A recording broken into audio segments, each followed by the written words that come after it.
we are grateful for the Rwandan government and all the people that helped here. Like I heard, like also many volunteers like made this happen. I think the African Drone Forum is a fantastic platform for many companies who would like to really share some of the technology, and drone has been around for a long time, but the way to be able to put it in solutions and application is so diverse, and there are so many great companies here that have different technology to offer. And of course, it's a privilege. I think there's such a great representation, and we're here from Korea, South Korea.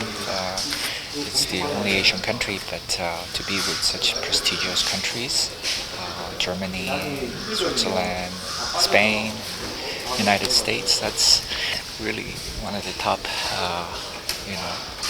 high-tech powerhouses. So yes, we are very privileged and honored to be here.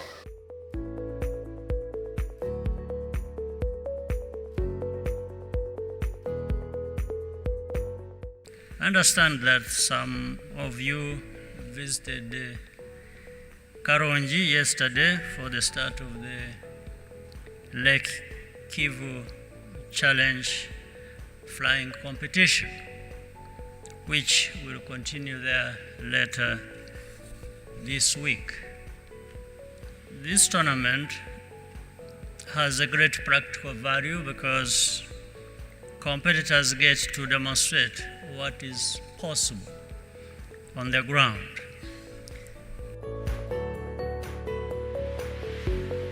And I think Africa is a great place where we can actually use this drone to save lives, and because we have the drone with the two different systems, the helicopter and the normal plane, we are able to take off and land on the roof, and we can also deliver then medicine, blood or whatever to destinations that are normally not that easy reachable.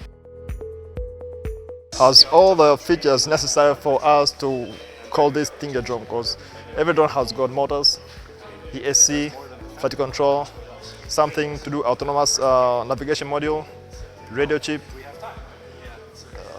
body to suspend everything on it. That's why we have decided to use Bamboo, because it's available local resources that to show my fellow Africans that we have all the resources necessary to start doing drone things. Yeah, not only to have fans looking drone like those, as you can see, but we can start from this and moving forward, trying to make this thing looking nice.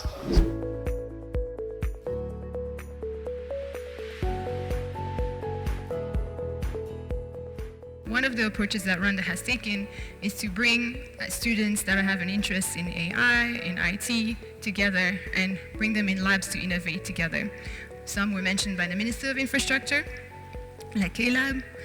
There's also Leaper Lab that is solely focused on drones and AI.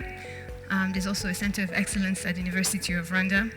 And then there's also technical colleges, where these students may not necessarily have all the facilities of an innovation lab, but they're steeped in STEM. And yesterday, when we went to launch the flying competitions in Karongi, we made sure to make a stop at the IPRC there, which is a technical college, and showed to the kids there, and they're here today as well, that it's possible to learn how to fly a drone within a 30-minute session. They may not know all the safety regulations. I hope the regulars in the room will bear with that, but they will at least have the mechanics in mind, and they'll have that first impression that this thing that I'm seeing on TV or that I've heard about on the radio is actually right here in front of me. It's not that difficult. It's sort of like a game.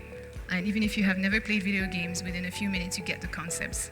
And that opening of minds for our young people is critical, so that they understand that drones isn't something that someone else out there with many more years of experience should be able to operate, but I can do so myself. I've seen it in my school. I'm 16 years old, and maybe by the time I'm 25, I can have my own company. The forum also covered the future of deliveries using drones, whereby whether it's food airdrops, deliveries by drones, can be a game changer, in particular for the last mile delivery in conflict areas. It's remarkable to see that very particularly Africa's agriculture sector is progressively transformed into a high-tech industry through precision farming methods. Through real-time gathering and processing of data, farmers are able to make data-driven decisions. As witnessed here, new and socially impactful opportunities for using drones continue to emerge across the globe. And it's impressive to note that Africa is already beginning to lead the drone revolution in logistics, natural resource monitoring, and humanitarian response for the benefit of the citizens. Unmanned aerial vehicles have demonstrated the potential to drastically improve health supply chain system, from product forecasting to stock and order management, logistics data management, and transport resource management.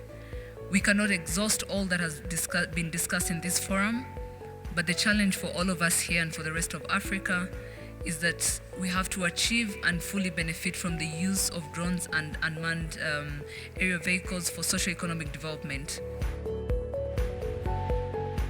The use of drones to deliver life-saving blood products and vaccines to remote health centers is already a reality in our country here in Rwanda through our partnership with Zipline, a Rwandan company.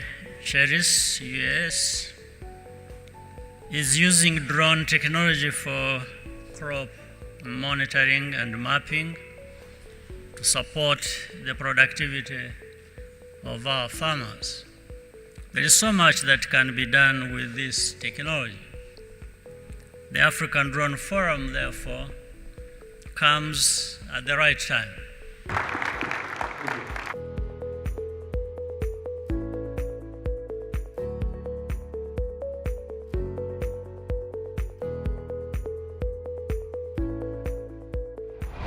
Let me offer a few thoughts on the importance of this work for our continent. First, the policies and regulation that we put in place should promote innovation and not slow it down. Our experience in this sector has been that the priorities of safety, security, and innovation cannot be effectively catered for within the regulatory framework. Second, continued investment in physical infrastructure and human capital should go hand in hand with the adoption of drone technology. Why limit ourselves to just using drones? We can also design and manufacture drones in Africa, as demonstrated by examples at this forum.